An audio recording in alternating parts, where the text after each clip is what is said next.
At 3:17 every morning, gate C12 opened by itself, not slid, not glitched, not trembled halfway and stopped like a faulty airport door. It opened with smooth, deliberate patience, as if someone on the other side had placed a careful hand against the glass and pulled.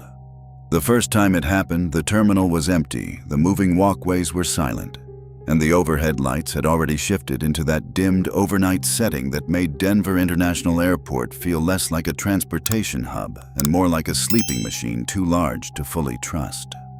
The monitors above the abandoned gate displayed no departures, no arrivals, no delay notices. No aircraft had been assigned there in over 8 months. But every night, at exactly 3:17, the scanner above the jet bridge door flashed green. Then the seal broke. Then the gate opened. And every time it did, the smell came first. It drifted out of the darkness beyond the threshold in a slow, cold breath, wet and metallic, like old rain trapped in concrete mixed with something sweeter underneath it. Something rotten. Something buried too long. A smell that did not belong to recycled airport air coffee carts, floor polish, or jet fuel. It smelled like earth turned over in winter, like damp fabric wrapped around meat. The first night, Daniel Mercer stood 50 feet away with a flashlight in one hand and his radio in the other, listening to his own breathing echo off the empty seats. He told himself it was a pressure issue, a bad latch, a janitorial error. But then he saw the security monitor mounted above the customer service desk flicker to life. The camera pointed straight at gate C12. The doorway was open, and someone was standing at the far end of the jet bridge just past where the light stopped. Not moving, not entering, just watching. Welcome back to the channel.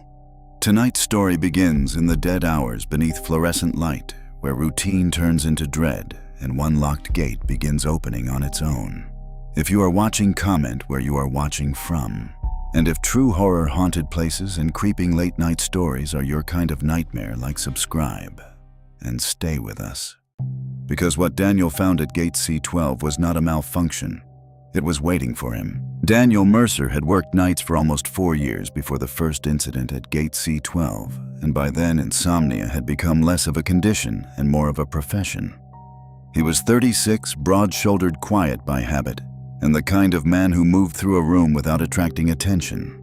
Before airport security, he had worked hospital transport, then warehouse surveillance, then 6 months doing overnight patrol for a storage complex on the edge of Aurora, until a break-in turned violent and convinced him he needed a job with cameras, protocols, and more witnesses. Denver International Airport seemed, at least on paper, like a safer version of the same loneliness. Most people thought of airports as crowded, loud, and full of movement. Daniel understood them differently. He knew the spaces in between, the dead spaces, the long corridors after midnight when the souvenir shops were shuttered behind metal grates and the polished floors reflected rows of ceiling lights like strips of frozen water. He knew the sound of escalators cycling with no riders, the sigh of ventilation through empty concourses, the way a rolling suitcase could be heard from an impossible distance when the terminals were nearly abandoned. An airport at night was not dead. It was suspended, restless, waiting for the next wave of strangers. Daniel's shift began at 11 in the evening and ended at 7 in the morning. He usually covered a rotating section of Concourse C, sometimes spilling into a part of B, if staffing ran thin. His job was mostly deterrence and visibility. He checked service corridors, responded to alarms, cleared sleeping travelers from restricted seating, logged maintenance concerns, and made sure no one wandered where they should not be. The work was repetitive enough to be numbing, but that repetition had its own comfort. Every hall had a pattern. Every sound had a source. Every deviation, however small, stood out. That was one reason Daniel noticed gate C12 long before anything truly happened there. The gate sat farther down the concourse than the others, past a stretch of seating where fewer travelers chose to wait, and near an older section of wall that had been cosmetically updated without ever looking fully modern. During the day, it did not look remarkable. The signage was current. The desk was clean. The carpeting matched the rest of the terminal. But at night, when the gate area emptied out and the terminal thinned into silence, something about C12 seemed subtly wrong. It did not invite attention, it absorbed it. The first odd thing Daniel noticed was temperature. The air around Gate C12 was always colder than the rest of the concourse, not dramatically at first, just enough to feel when he crossed into it. It was like walking through the edge of a shadow. The second odd thing was sound. Radios crackled with more static there. His earpiece sometimes hissed and dropped half a sentence when he stood too close to the jet bridge access door. The third was purely instinctive and harder to explain. Whenever he passed C12 during the deep part of the shift, usually between 2 and 4 in the morning, he felt an urge to keep moving. Not panic, not fear exactly. More like the uncomfortable certainty that lingering would be disrespectful, as if he were standing too near a hospital bed or too close to someone else's grief. He mentioned the cold spot once during a break. Luis Ortega, who had been on nights longer than anyone Daniel knew, laughed without looking up from the burnt coffee in his paper cup. Luis was in his late 50s, thick around the middle with a gray mustache and the tired humor of a man who had seen too many strange things to be surprised by them. He had once worked ramp operations and knew more of the airport's back history than any official training packet ever admitted. Every building has a bad lung, Luis said. A place where the air never circulates right. That airport's too big not to have a dozen. Daniel nodded, but he was not convinced. 2 nights later, he found a woman sitting alone in the seats across from Gate C12 at 2:40 in the morning. She was elderly, thin, wearing a dark coat buttoned to the throat despite the indoor heat. Her silver hair was pulled back with severe neatness, and a hard-shell suitcase stood upright beside her, one hand resting lightly on the handle. There were no active boarding notices, no nearby flights, no passengers within sight. Daniel approached and gave his standard polite warning that the area was closed until morning rotation. The woman looked at him with a strange, steady calm. "I know," she said. Her voice was dry and almost gentle, not confused, not lost. Daniel glanced at the gate display. Blank. Then back at her. "Are you waiting for someone, ma'am?" She turned her head toward Gate C12. "No," she said. "I missed it." Daniel opened his mouth to ask what she meant, but a call crackled over his radio about an unattended backpack near a restroom 2 corridors away. He looked down for 1 second to answer. When he looked back up, the woman was gone, not walking away. Gone. The seats across from him were empty. The suitcase had vanished with her. The concourse stretched silent in both directions. With nowhere nearby, she could have disappeared that quickly, not without him seeing her. He checked the restroom, the service hallway, even the vending alcove near the corner. Nothing. He did not report that part. Airports produce strange people at strange hours, and Daniel had learned that if something had a reasonable explanation, even a flimsy one, it was usually smarter to keep it that way. He told himself she had moved faster than he thought, that fatigue had narrowed his attention, that the mind filled in gaps when routines were too repetitive. Still, he began avoiding direct eye contact with Gate C12 when he walked past it. A week later, another detail emerged. The overnight cleaning crew had a checklist for every active area, and one morning Daniel overheard a custodian named Marisol arguing with her supervisor near the service elevator. Marisol was usually blunt and practical, not the type to dramatize routine work. "I am not cleaning that jet bridge alone again," she said. The supervisor asked why. Marisol crossed herself before answering, which Daniel noticed because he had never seen her do that before. "Because somebody is in there when nobody is in there." The supervisor rolled his eyes. "Then call security." "I did," Marisol snapped. Security checked. Nobody. But the trash bag was ripped open and the floor was wet all the way to the end. Not like water. Something darker. Daniel said nothing as he passed, but the words lodged in his mind and stayed there. Over the next several shifts, he started paying closer attention. Gate C12 was listed in the internal assignment system as inactive pending infrastructure review. No aircraft were to be docked there. No boarding pass scanner should have been in active use. The jet bridge beyond the secure door was supposed to remain sealed unless maintenance accessed it during scheduled hours. Yet on 2 separate patrols, Daniel found the indicator light above the internal latch glowing faint green when it should have been red. He logged it once. Maintenance reset it. The next night it happened again. By then, the airport's enormous scale had begun to feel different to him. Less open, more layered. He became aware of how many hidden passages sat behind the public-facing walls. Service tunnels, maintenance shafts, locked baggage routes, half-used storage zones. forgotten junctions connecting parts of the airport most passengers would never imagine. Denver International had always inspired rumors, from its public art to its buried infrastructure to the endless local stories about what lay beneath it. And Daniel had always treated those rumors like background noise. But during those late walks through Concourse C, with the fluorescent lights humming overhead and the black windows reflecting his own shape back at him, he began to feel the weight of the building in a way he had never felt before. Not like architecture, like pressure. And every night, without fail, as the digital clock slid toward 3:17, Gate C12 waited in complete silence, as if it knew exactly what time it was. The first time Daniel witnessed the full sequence from beginning to end, he had not planned to be there. At 3:10 in the morning, he was halfway through a routine sweep near a closed newsstand 2 corridors away, when his radio emitted a burst of static so sharp it made him pull the earpiece free. He tapped the side, expecting a loose connection, but instead of returning to channel chatter, the radio stayed silent for 3 long seconds. Then a voice pushed through the static. Not dispatch, not one of the other guards. A woman's voice, low and thin as if speaking through water. Gate C12. Then silence again. Daniel stopped walking. He looked down at the radio. The transmission light was off. No active channel.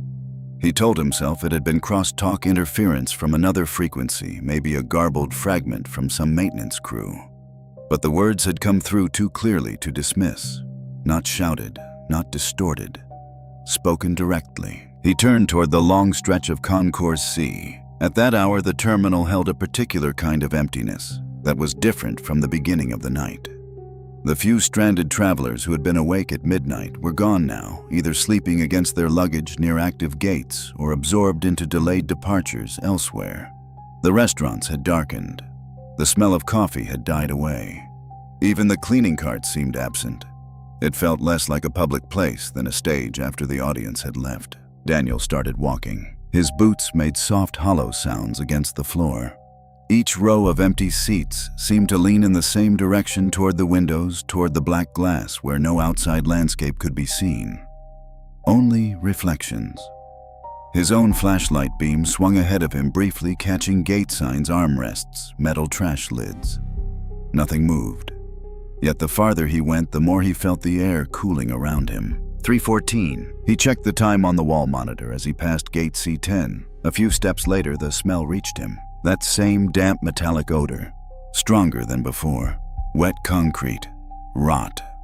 A sweetness beneath it that had turned almost floral, the way dying flowers smell in stagnant water. Daniel stopped instinctively and swept his flashlight across the seating area outside Gate C12. The gate desk was empty. The scanner post stood dark. The access door to the jet bridge was shut. Above it, the inactive gate display flickered once, even though its screen had been black all week. For a moment, the screen displayed a boarding message in pale blue letters. Now boarding. Then it blinked out. Daniel felt a tightening under his ribs. He approached the desk slowly, one hand already rising toward the radio clipped to his chest. The concourse behind him seemed farther away than it should have, the silence around Gate C12 unusually dense, as if sound itself were being muffled. 3:16. A green light snapped on above the scanner. Daniel froze. There was no scan sound, no visible card, no one standing there. Just the sudden wash of green over the metal housing, followed by a soft mechanical chime. Then the latch inside the door clicked. The jet bridge access door began to open. It did so with a smooth hydraulic whisper, inch by inch, the same way it would for a ticketed passenger at a busy gate. But there were no passengers, no aircraft docked outside. Beyond the widening gap lay the interior of the bridge, unlit, except for a faint emergency strip along the floor that barely outlined the narrow corridor beyond. Cold air spilled out of it. Not conditioned air, not ordinary cold. This felt subterranean, wet and old, as if it had been sealed underground and released by force. Daniel took 2 steps backward and keyed his radio. "Dispatch, this is Mercer at C12. Do you copy?" Only static answered. He tried again, louder this time. "Dispatch, respond. Gate C12 access door just opened on its own." Still nothing. Then from inside the jet bridge came a soft, irregular tapping. Not footsteps, more like fingernails brushing lightly against plastic wall panels. The sound began near the far end of the bridge and slowly traveled closer, pause by pause, with the patient rhythm of something exploring its way forward in the dark. Daniel drew his flashlight and aimed it into the opening. The beam cut through floating dust and weakly illuminated the left wall of the bridge, the floor, the narrow handrails. The corridor sloped outward and disappeared into shadow. Nothing there. No person. No movement. Then his light caught something on the floor. At first he thought it was spilled water because it reflected faintly. But as he stepped closer, the shine resolved into a dark, glossy trail stretching along the rubber flooring from the far end of the bridge toward the open doorway. It was too thick to be water. Too uneven. It glistened black in some spots, brown in others. Daniel crouched without touching it. The smell intensified instantly. It was not fresh blood. It was older than that. Dirtier, mixed with mud and something sour. He straightened fast, pulse climbing. Then he saw the handprint. It marked the inside wall at shoulder height, pressed into the pale paneling in a streak of the same dark substance. Not smeared randomly. Deliberate. 5 long fingers. Narrow palm. The print looked almost human, except the fingers were too long by at least an inch, and the tips tapered strangely as if whatever had left them did not end in normal nails. The tapping stopped. Daniel stood motionless in the doorway, flashlight fixed down the length of the bridge, listening. For 3 seconds, nothing. Then, the overhead speaker mounted above the gate desk crackled on. A boarding announcement began to play, only it was wrong. The voice was the standard soft female airport voice, but slowed slightly, each word dragging at the edges as if the recording had been stretched. The pronunciation fractured in strange places. Final boarding call for passengers traveling to home. Daniel turned sharply toward the speaker. The display screen above the desk flickered back to life. No flight number, no airline, just one line of text. Departed 3:17 a.m. Then the screen filled with static. Something moved inside the jet bridge. Not a full figure. Only a change in darkness. A shape leaning half into the path of the flashlight and then withdrawing too tall to fit naturally within the curve of the corridor. Daniel caught the suggestion of a shoulder first, then a head tilted at an unnatural angle, as if the neck were bent sideways. The skin, or what little he saw of it, looked pale and wet, reflecting light in patches like something recently unearthed. He stumbled backward and nearly hit the desk behind him. His training told him to secure the area and call for support. His body told him to run. Instead, he forced himself to keep the flashlight steady. "Who is in there?" he shouted. His voice came back to him in a thin echo. No answer. Then the shape appeared again, closer now. A face emerged just far enough into the beam for Daniel to understand that it was facing him. He never fully understood the features because his mind kept rejecting them. He saw a forehead slick with moisture, eyes too deep set to catch the light properly, and a mouth hanging slightly open, not in aggression, but in a kind of exhausted confusion. What disturbed him most was the expression. It was not feral. It was not enraged. It looked stranded, like someone who had been waiting too long to be picked up. Then the thing's mouth moved. When it spoke, the voice came from Daniel's radio clipped to his chest. "Gate closed," it whispered. The radio burst into feedback so loud, Daniel ripped it off and threw it onto the carpet. At that exact moment, every light around Gate C12 went out. The concourse did not go fully dark, but the local bank of overhead fixtures above the gate area snapped dead all at once, plunging Daniel into a dim bluish half-light cast only by distant terminal fixtures and the emergency strip inside the bridge.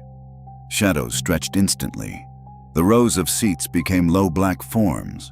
The open jet bridge looked deeper, longer. Then came another sound, not from inside the bridge. From behind him, a suitcase wheel rolling once across tile. Daniel spun. The elderly woman from a week earlier stood 20 feet away near the seating area, one hand on her upright suitcase, her coat buttoned to the throat.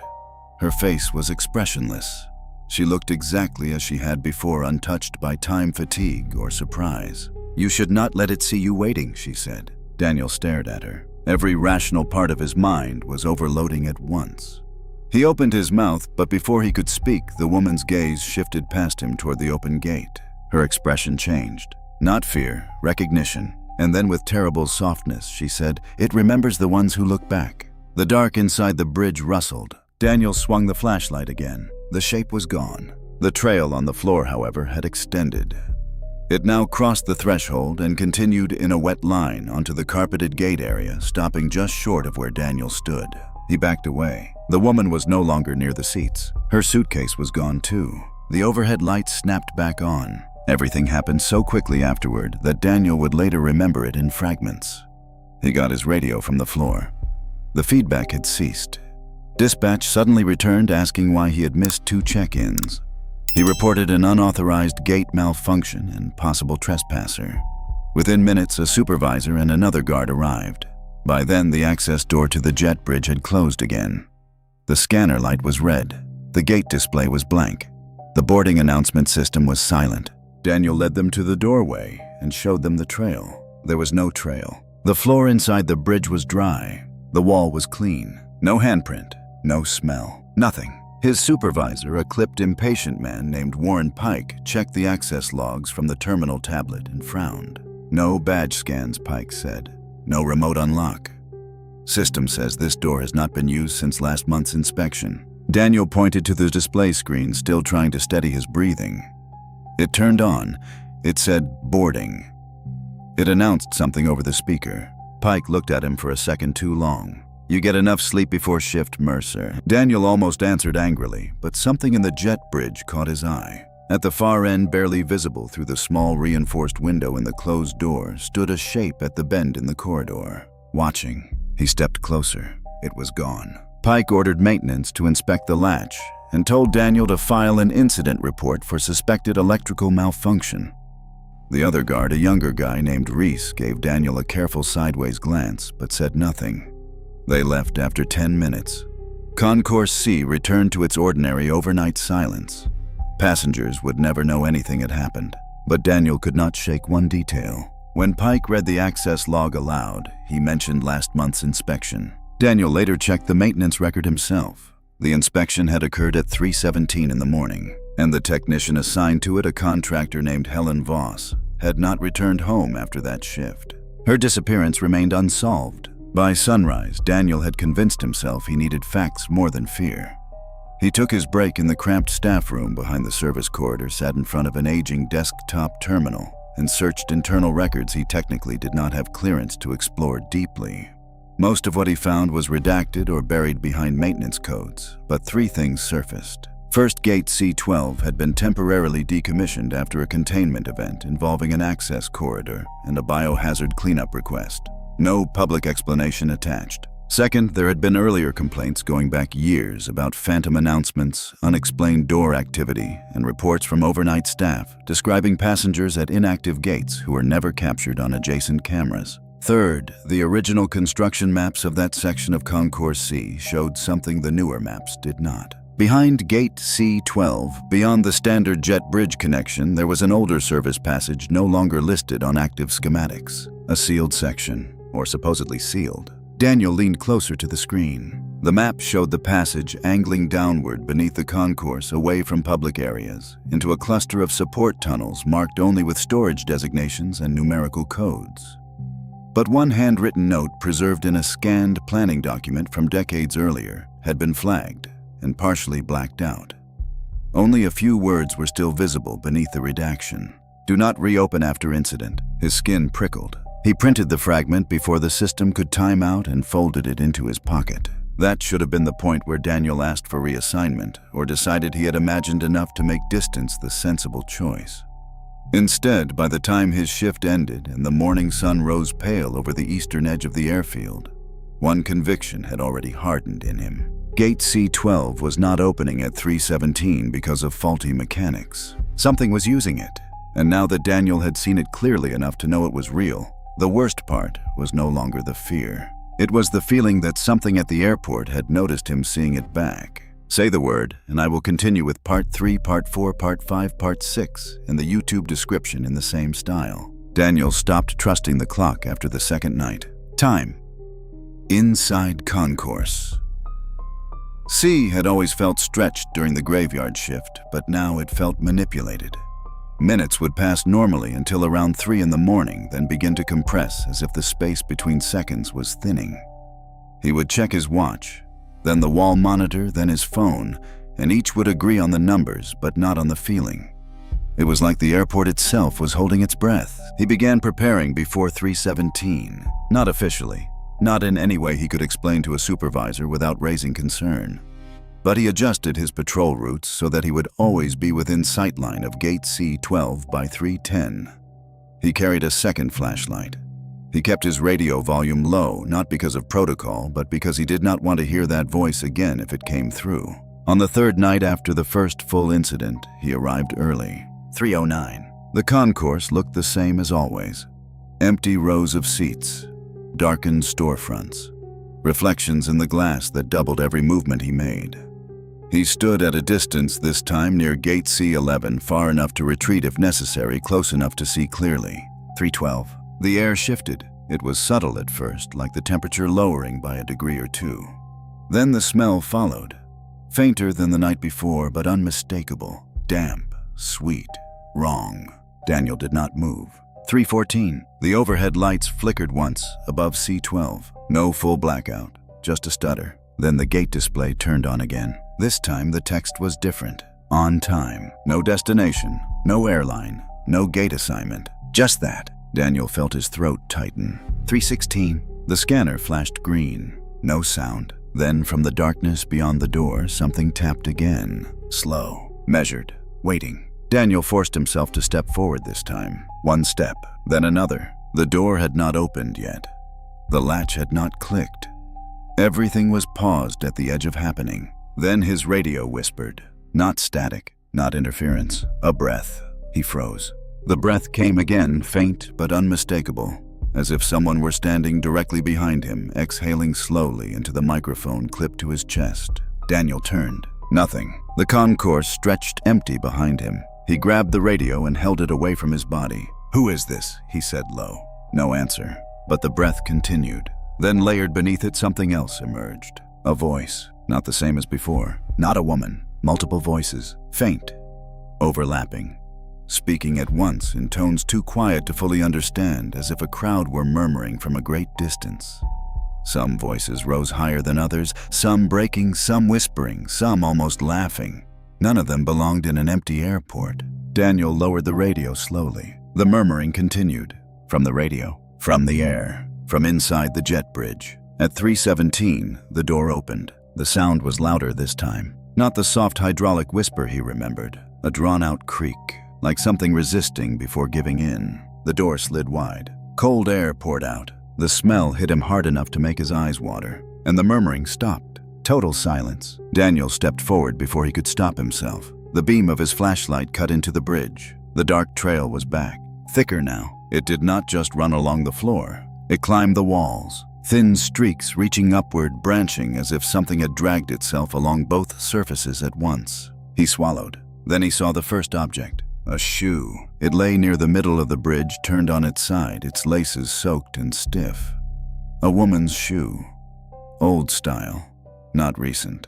Daniel's pulse hammered. He took another step inside. The air grew colder instantly.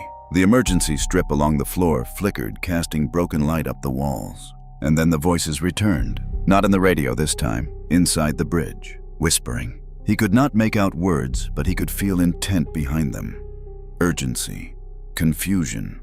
Pleading. His flashlight beam trembled as he moved deeper. Then the voices synchronized. For a single moment, every whisper aligned into one phrase. Boarding now. Daniel staggered backward. The light flickered violently. And for a split second, the bridge was not empty. Figures filled it. Not solid, not fully formed, but present.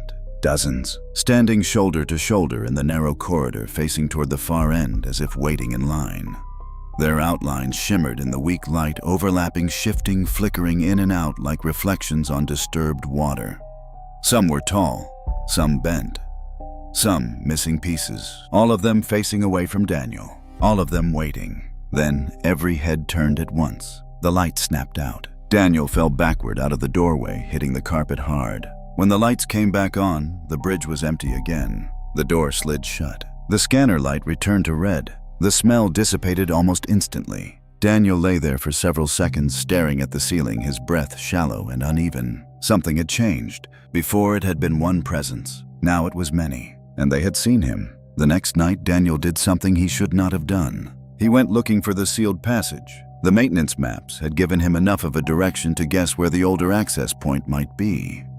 It would not be directly behind the public gate. It would be deeper. hidden behind service corridors or storage areas rarely used. At 2:30, he left his assigned patrol path and slipped through a restricted door marked for maintenance personnel only. The corridor beyond was narrower, unfinished, lined with exposed pipes and insulated wiring. The lighting was harsher here, fluorescent tubes that buzzed faintly overhead. He followed the layout from memory. Left, then right, then down a short ramp. The air changed as he descended, not colder, denser. The smell reached him before the door did, stronger than anything he had encountered at the gate. Daniel stopped. Ahead of him stood a metal door. No signage, no handle, only a reinforced panel with a small square window set at eye level. The glass was dark, not because of lighting, because something covered it from the other side. Daniel approached slowly. The smell intensified with each step. Wet earth, decay, something chemical layered beneath it. He raised his flashlight. The beam struck the window. For a moment, nothing. Then the surface shifted. The darkness moved, not away. Closer, a face pressed against the glass from the inside. Flattened, distorted. Skin stretched unnaturally thin where it met the surface. Eyes open, too wide, too aware. Daniel stumbled backward, heart slamming against his ribs. The face did not move. It only watched him. Then its mouth opened. The glass fogged instantly from the inside, and a single word formed in the condensation. Late. The lights above Daniel flickered. He turned and ran. He did not stop until he reached the main concourse again, lungs burning, legs unsteady. Behind him, somewhere deep in the service corridor, something struck the metal door once. Hard. From that point forward, Daniel understood one thing clearly. Gate C12 was not where the problem began. It was where something ended, or where something was trying to leave. And every night at 3:17, the door did not just open. It aligned. Daniel made the decision on the 6th night. He was not going to report it. Not yet. Because whatever was happening, it was already buried too deep inside the system. The logs were incomplete. The maps were altered. The incident reports were vague. Someone had already tried to contain this before, and they had failed. If he told Pike, it would be dismissed. If he told dispatch, it would be filed. If he ignored it, it would continue. So he chose something else. He would stay. At 3:17, inside the gate, he prepared more carefully this time.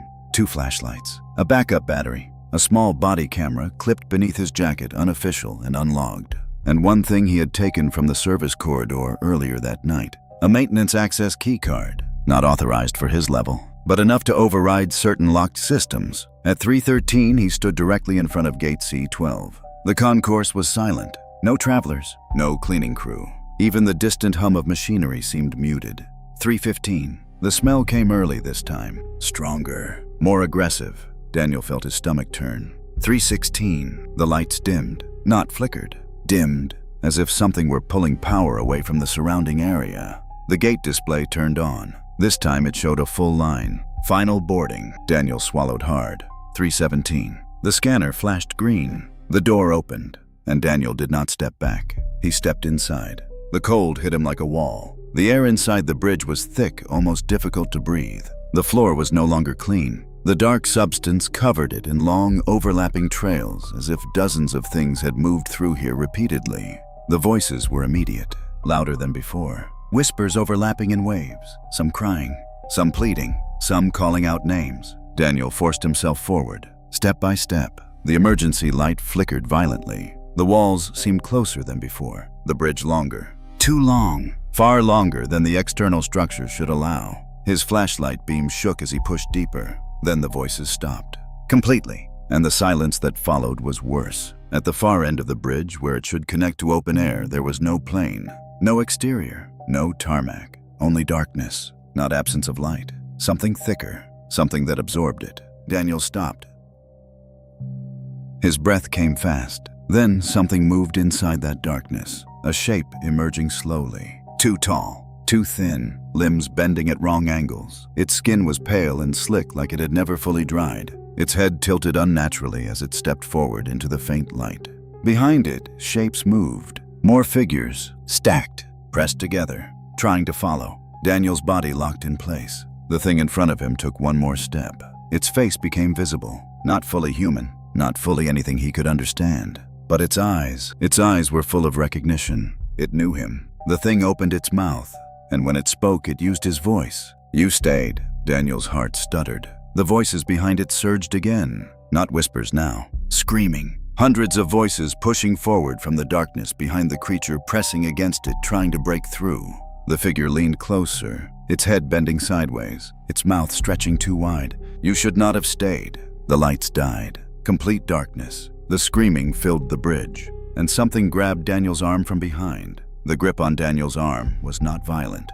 That was what terrified him most. It was firm, deliberate, and cold in a way that did not belong to anything living.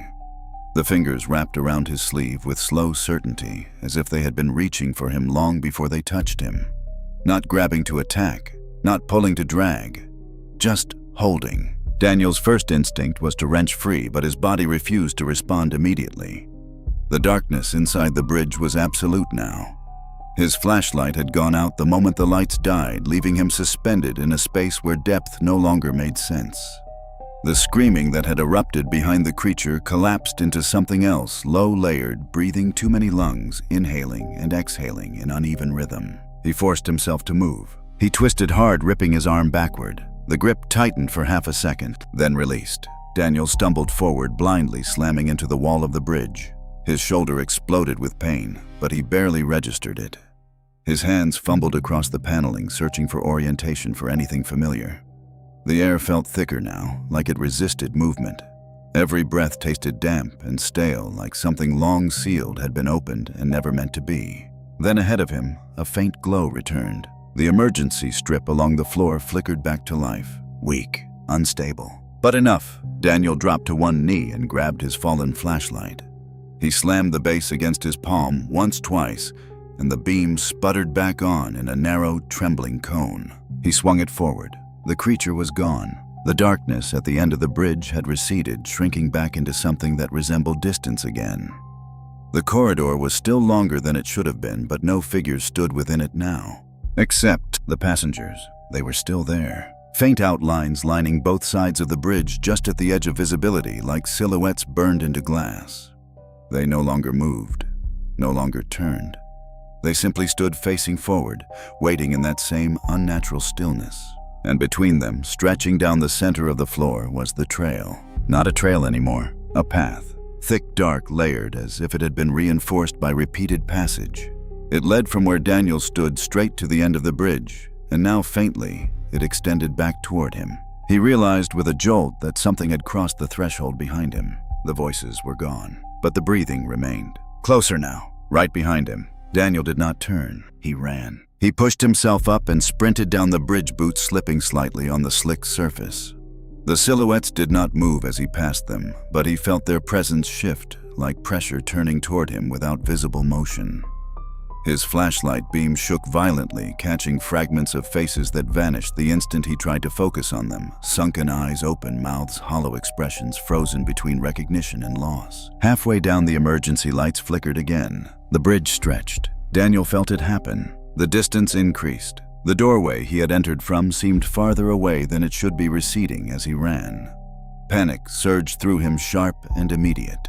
"No," he muttered, breath ragged. He pushed harder. The breathing behind him quickened. Closer. He could feel it now, air brushing the back of his neck in uneven pulses. Something was following. Not fast, not rushing, just keeping pace. Deliberate, patient. Daniel reached the midpoint where he had seen the shoe before. It was there again, except now it was paired. Two shoes, placed neatly side by side in the center of the path. He did not slow down. He leapt over them, nearly losing his balance, catching himself against the wall. The moment his hand touched the paneling, something cold pressed back from the other side. A hand, mirroring his. Daniel recoiled with a shout and kept moving. The doorway ahead snapped suddenly closer. Not gradually, instantly, as if the space had folded.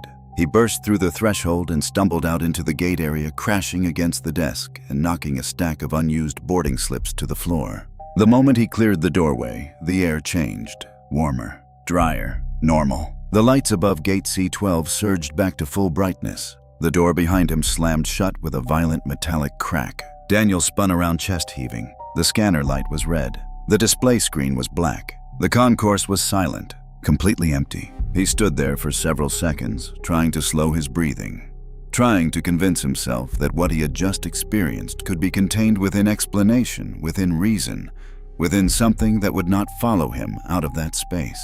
Then his radio crackled. Normal this time. Clear. Mercer, you missed your check-in again. Everything all right? It was dispatch. Ordinary. Grounded. Daniel swallowed. Yeah, he said, voice unsteady despite his effort. Yeah, I'm good. Just checking a maintenance issue at C12. A pause. Then copy that. Log it when you're done. The radio fell silent again. Daniel lowered it slowly. He looked down at his arm. The sleeve of his uniform was damp where the thing had grabbed him. Not soaked, but marked. 5 long streaks ran along the fabric, darker than water, not quite the same color as the substance he had seen inside the bridge. He pressed his fingers against it. The fabric was cold, not cooling, cold, as if it had never been warm to begin with. The rest of the shift passed in fragments. Daniel filed a report. He wrote about a door malfunction, possible sensor failure, electrical anomaly. He did not mention the figures, the voices, the thing in the dark. He knew how it would sound. By sunrise, the airport had returned to its daytime identity. Travelers filled the concourse. Rolling luggage replaced silence. The smell of coffee replaced the damp metallic odor that still clung faintly to the back of his throat. Everything looked normal, but Daniel could not shake the feeling that normality was only a surface condition. That something beneath it had shifted, that something had noticed him. He went home. He slept for 3 hours. Then he woke up gasping, not from a nightmare, from silence. The kind of silence that felt exactly like the bridge. Too complete, too present. He sat up in bed, heart racing, and realized something that sent a slow, cold line down his spine. The smell was there, faint, but real. In his apartment, he stood up slowly, listened. Nothing, no movement, no sound. But the smell lingered, and beneath it, the faintest trace of breathing. Daniel did not go back to work that night. He called in sick, something he had never done before. He told himself it was exhaustion, shock, the natural response to stress and overexposure. He stayed inside his apartment, kept the lights on, turned on the television just to break the silence, even though he did not watch it. But the smell did not leave. It lingered in corners, faded when he focused on it, returned when he stopped paying attention. By evening, he had convinced himself of something else. Whatever had happened at gate C12, it had not stayed there. At 11:17, his phone buzzed. Unknown number. He stared at it for a long moment before answering. Hello. Silence. Then breathing. Slow. Measured. Daniel's grip tightened on the phone. Who is this? No response. Then faintly a voice. Not from the phone speaker. From behind him. Gate closed. Daniel turned. His apartment was empty, but the hallway light flickered once. Then again. He backed away slowly, pulse hammering in his ears. No, he said under his breath. No, that's not. The lights went out. Not all at once. One by one. Room by room. As if something were moving through the apartment, switching them off. Daniel grabbed his flashlight from the table and turned it on. The beam cut through the darkness. Everything looked the same. Furniture. Walls. Nothing out of place. But the air. The air felt wrong. Thick. Heavy. Like the bridge. He took a slow step backward. Then another. The beam of light shifted across the far wall and stopped. The mark was there. A handprint. Dark. Wet. Pressed into the paint at shoulder height. 5 long fingers. Too long. Tapered at the ends. Daniel's breath caught in his throat. He took one step closer. The mark glistened faintly. Fresh. Then, slowly, another print appeared beside it, as if an invisible hand had just pressed against the wall. Then another. Then another. A line of them forming. Leading toward him. Daniel stumbled back. His heel hit something. He turned and froze. The elderly woman stood in the doorway to his apartment. The same coat, the same suitcase, the same expression. You waited, she said softly. Daniel shook his head. I didn't, I left. I left the gate. She tilted her head slightly. No, she said. You stayed long enough. The smell intensified. The breathing filled the room.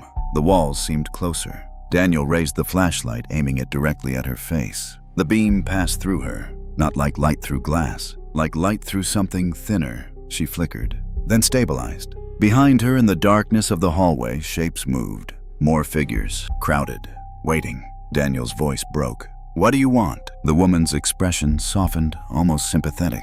We are still boarding, she said. The lights in the apartment flickered once more. Then the space shifted, not visually, not in a way Daniel could explain. But suddenly, the walls felt narrower, the air colder, the floor beneath his feet slightly uneven. The beam of his flashlight stretched farther than it should. Daniel looked around. His living room was not his living room anymore. The hallway extended too far. The corners bent at wrong angles. The ceiling felt lower. The smell was overwhelming now. He turned back toward the doorway. The woman was gone. In her place stood the opening of the jet bridge. Impossible, but real. The same curved walls, the same emergency strip flickering along the floor, the same darkness at the far end. Daniel's chest tightened. No, he whispered. But the voices had already begun. Soft, layered, calling. Not random, not chaotic. Calling him by name. He took a step back. The floor behind him shifted. Soft, uneven. He looked down. The carpet was gone, replaced by the dark, slick surface of the bridge. The trail had reached him. It was under his feet now. And moving. Daniel lifted his foot instinctively. The substance stretched slightly, then settled, as if acknowledging him. The voices grew louder. Boarding now! The announcement echoed from nowhere and everywhere at once. Daniel turned toward the far end. The darkness moved. The tall figure stepped forward again. Closer this time. Clearer. Its face tilted. Recognizing. Waiting. Daniel's breath came fast. He looked back. But there was no apartment anymore. No door. No escape. Only the bridge. Only the path. And the line of waiting shapes forming behind him. Daniel Mercer realized then what Gate C12 truly was. Not a place. A process. Not an exit. A transfer. And he had crossed it. The figure in front of him extended one long, pale hand. Not grabbing. Not forcing. Offering. Daniel's radio crackled to life on his chest. Clear. Normal. Dispatch's voice. Mercer, you there. We've got a report from Concourse C. Gate C12 just opened on its own. Can you check it out? Daniel stared at the hand. The voices behind him pressed closer. The darkness ahead deepened. The smell filled his lungs. He raised his hand slowly, and the moment his fingers touched the cold surface, the radio cut to static. At exactly 3:17 in the morning, Gate C12 opened again. And this time, someone was already waiting inside.